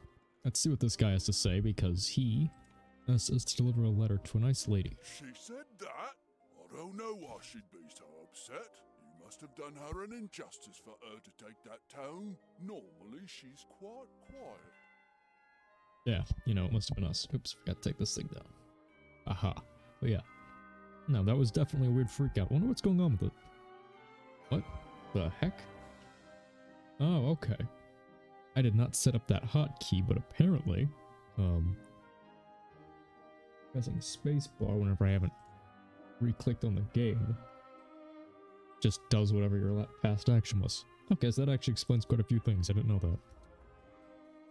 Yeah, just normally spacebar spam to get through all the dialogue in this game as quickly as possible. What the heck?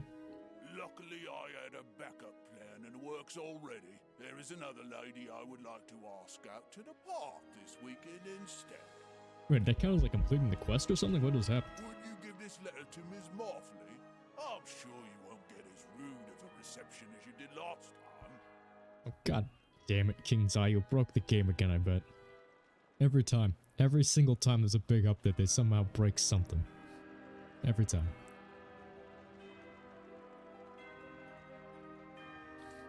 I don't know. I don't know what just happened there. We also got like, yeah, I guess we got completed for that thing, but it's kind of weird that it kicked me out because once you're in the dialogue screen, it's supposed to wait until you're finished with everything.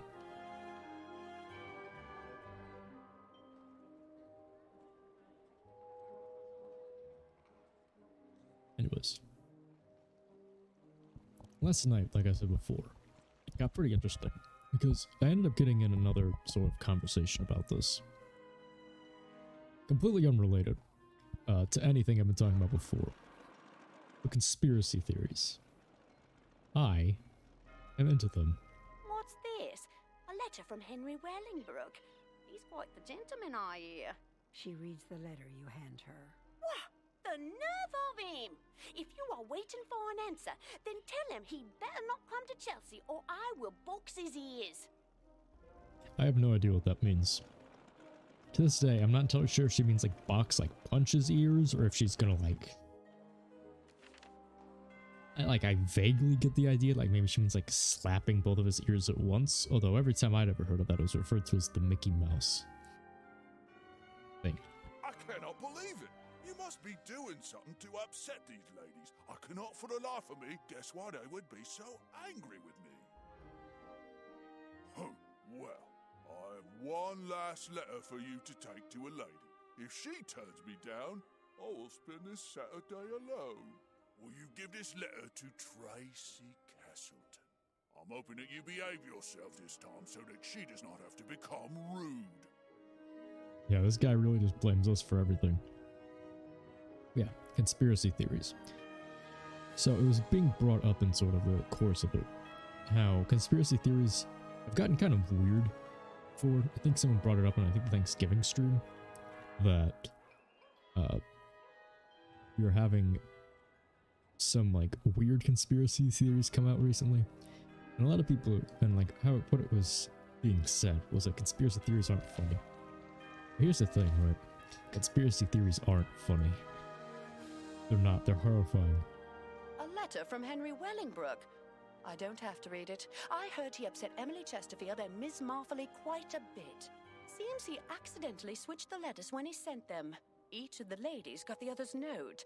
They were none too happy. Tell Henry that if he wants to ask a lady out, then he needs to do it himself, so that there are no more mix-ups. Yep, that's the explanation. Yeah, conspiracy theories are scary. And there's a couple good reasons why. Because the thing is, when you've gone down the rabbit holes I've gone down, you'll begin to realize just how much of them are actually true. And that's the really horrifying part, right?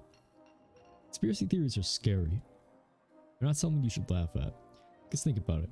You know, you might think that it's some crazy dude doing it, right? More often than not, it's the conspiracies themselves that drive the person crazy. But here's the thing, right?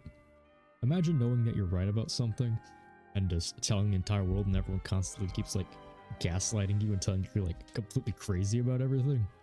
That's the horrifying thing about conspiracy theories.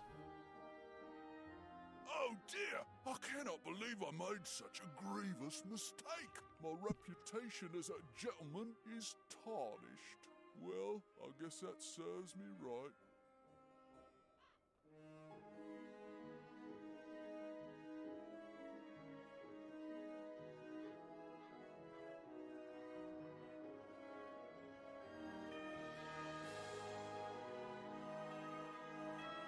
You'll have to excuse me, I almost just died. My drink went down the wrong hole. It went down the air hole. I don't know why humans only have a throat when they have two separate holes. We should just have two throats.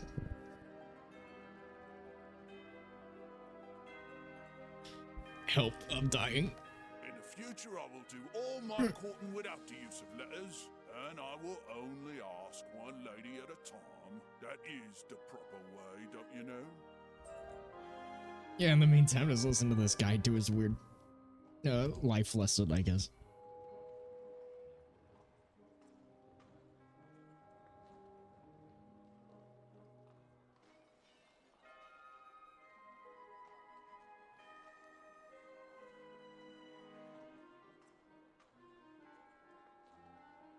Yeah, okay. Oh man. It really irritated my throat too, because this is like black coffee and it's still somewhat hot. No. No.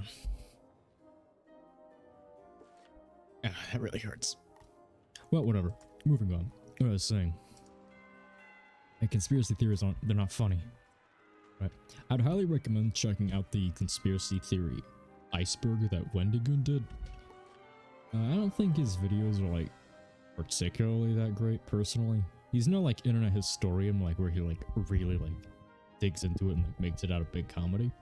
I really appreciate that video in particular because as you go down the iceberg, it just sort of covers the topics. The reason why I like that conspiracy theory iceberg in particular is that while you don't have to go down it, something that's very important to keep in mind is that as you go down it, you'll notice like a lot more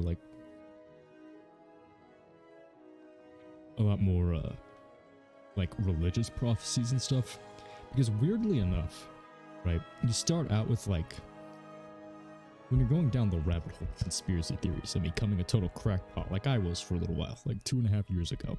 I don't remember like a lot of the dates and details that I used to know about certain things, because it was a while ago. What's really interesting about it is that the more you begin to uncover, you begin to end up going into like always weirdly supernatural territory, and that's sort of the part that drives you crazy. I wouldn't recommend actually going down like getting too into conspiracy theories, because much like being a power scaler, because weirdly enough the two actually do have a lot of parallels. It mostly involves like making inferences based on like data, I think, which is something that I'm generally into.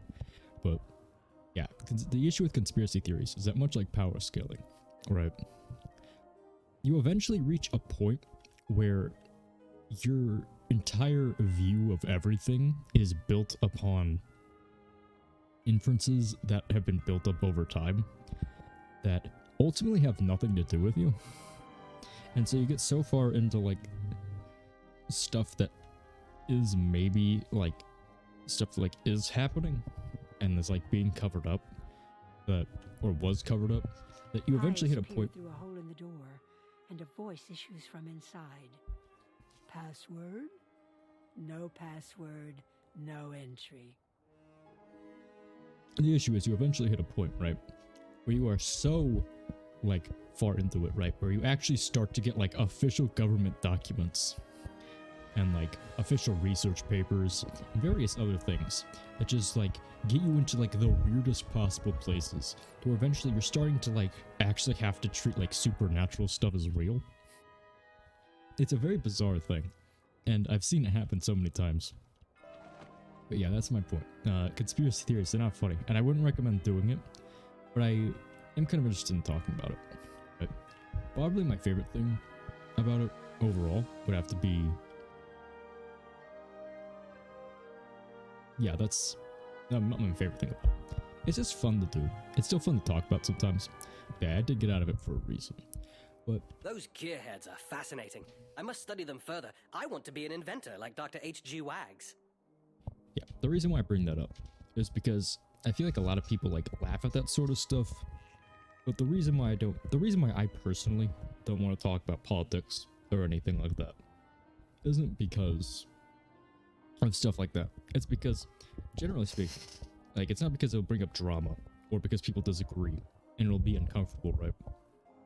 I mean, I'm not a political commentator, but the thing is, I'm in a very weird position where I've kind of seen stuff that kind of puts me just in the middle of a lot of things.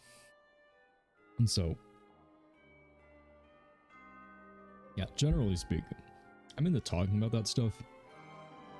But overall, I would just like to say that conspiracy theories are not entertainment, because eventually you reach the point, like, if you actually take them seriously and like start to look into like the actual official documents and stuff, eventually you reach a point where you start to realize that it's actually pretty horrifying. Maybe I could fashion a contraption out of their internal gears, but there's no way for me to get parts like theirs. So, personally, I don't really like whenever people make light of them. That's something that sort of came up to me. Right? But I feel like a lot of people might be thinking that way recently. You know, there's lots of real life events that happen to do it. For the sake of science, will you gather up an internal gear for me? Yeah, I feel like a lot of people recently have gotten a little bit more into it. But yeah, I'd recommend checking out the Wendigoon video going over the conspiracy theory iceberg. Because it actually is pretty good. Let's see, is Miss Marfley the one at the very beginning? She is, okay. Password? Curious. This may require more effort than I thought. A gentleman with unsavory friends owes me a favor. His world insists on a show of power, so I must leave that to you. Find William Pugsby by Chelsea Tower. Tell him I sent you, and he'll help you with the password. Oh, and this guy has another one. Say, we could use a wizard of your stature around here. I've noticed a certain unsavory element. Ruffians, to be exact. Do you mind chasing off those ruffians and giving them the boot?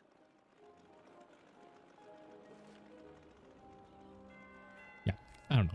Maybe it wasn't really like necessary to bring that up, but it was something that kind of occurred to me as I was, okay, I got pulled into that battle out of nowhere.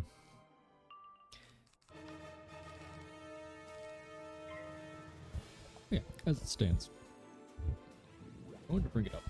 Although there is one conspiracy theory that I do generally like talking about more than any other one, which is actually like the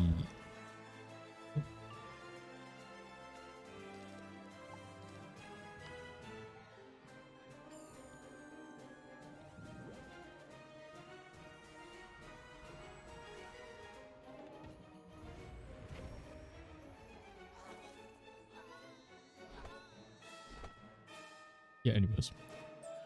Yeah, I don't know, my dog just made a weird noise. But anyways, my personal favorite one of them is the existence of the various different kinds of cryptids that are being covered up that actually exist or something. So one of the biggest ones that's my personal favorite are giant ground sloths still existing somewhere in the Americas. So if you don't know, there used to be these giant ground sloth things. They were very big, they were very tall, and they used to be able to like tear down trees with like their bare hands basically. And for as cool as they sound, a lot of the times they're for things like cryptids. There are lots of eyewitness accounts, but more importantly, there's just this general understanding in certain areas that there are like these big bear-like creatures. And I personally find that really interesting. The idea that there's like giant animals out there, like living. Because think about it. If you saw one, right, you'd probably just assume it was some kind of weird mutant bear. Right, and more importantly, those are just really cool too. Like the idea that there's these giant sloths out there, because based on the eyewitness accounts, it actually sounds pretty metal to encounter one. Because they're big, they're lumbering, they're super duper hairy, and they have like these giant paws.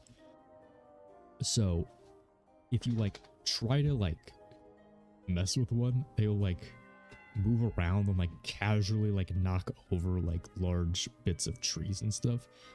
And there's also an eyewitness account of a dude who actually shot one, but apparently the hide of it, or like the matted hair of it, was so thick that the bullet just like lodged in but didn't actually like cause it to bleed. It just like released like a cloud of dust, which I think is really cool. The idea that there's like these big actual like real monster hunter things out there. Of course, an actual practical effect, we've never actually found one, but I do like the idea that what are often confused to be like these big like random bear attacks are actually an ancient species of giant ground walking sloths. Alright, you may be a wizard, but I don't talk to just anyone. But if Ms. Marfley sent you, I'll hear you out. You want to get into the tower, do ya? Sheikh O'Leary changes the blasted password whenever he pleases. Sure, I associate with O'Leary's, but I'm as decent as they come. That Shakes is a right loon. Defeat Shakes at his hideout at the street, and he won't change the password out from under you.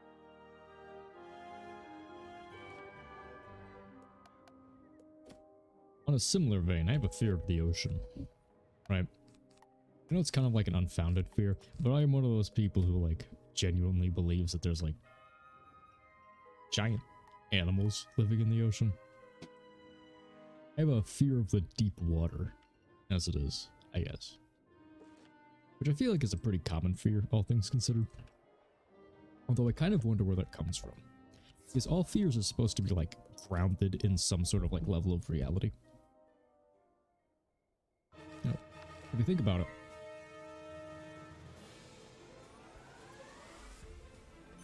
having like a fear of heights or something is kind of rational. Like I've talked about this to people before, where I have like a personal fear of heights, but other people have like fears of flying, which I find very bizarre, right? Because I know one thing, I am clumsy as hell, and I am much more likely to fall from a giant location than an actual like machine that's designed to carry me from point A to point B is. Like, it's a similar thing with like it triggers whenever like I'm climbing the ladder, right? My fear isn't that the ladder is going to fail. My fear is that my sweaty, slippery hands are going to make me fall and like die. Okay. So I've never understood like a fear of like using machinery. I'm very fearful of like screwing up personally. Right? Having that be the thing that kills me. Let's see. This guy might have another quest that involves, depending on the minion this guy has. So let's see what he has to say. Jolly good, this is perfect. Thank you, and science thanks you too. It appears those keys on the backs of gearheads are integral to the design. Could I trouble you some more? Please, get a clockwork key for me. I think it would help me understand how they work. Okay, so it's finding even more of these things. Okay.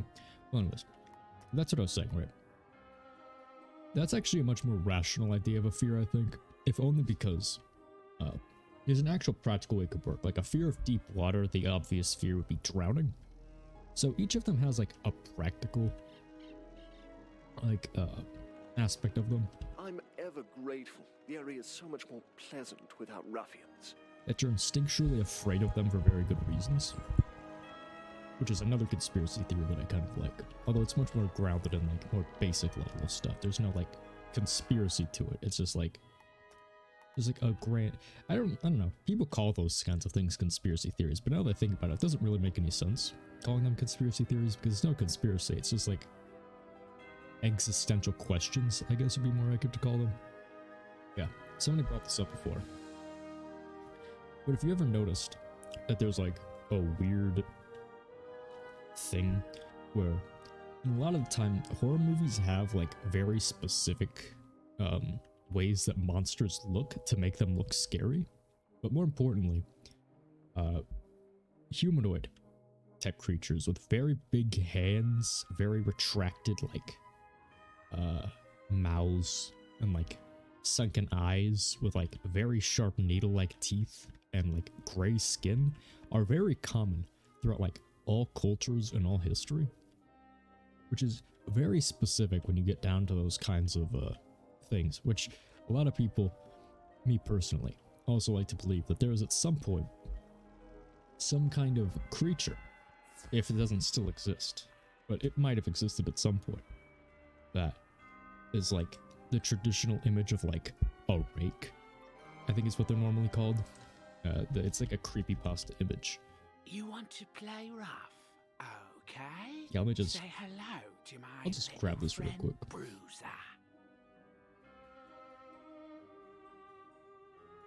There we go. Now I will just pull this up really quick, just to continue talking about it. Image. There we go. Yeah, sorry, I'm just taking a quick break to pull this up really quick, because I found this one very particularly interesting. Where's it?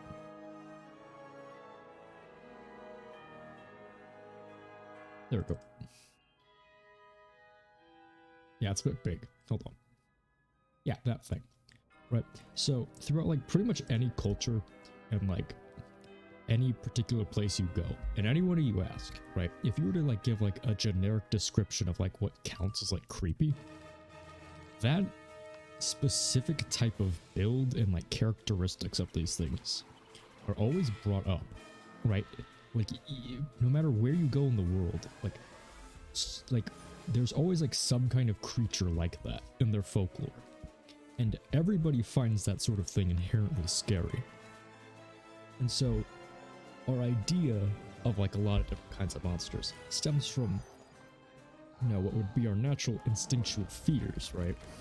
And so if every culture has something like this, that means it would have had to have encountered something like it in order to make such a specific and constant type of design for this thing. So one of my personal little favorite existential ideas is that one of those types of creatures actually did exist at some point.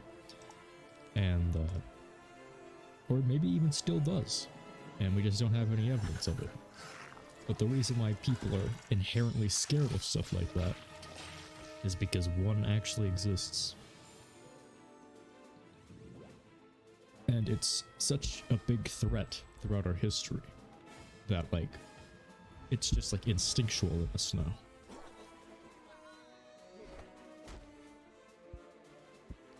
Love stuff like that.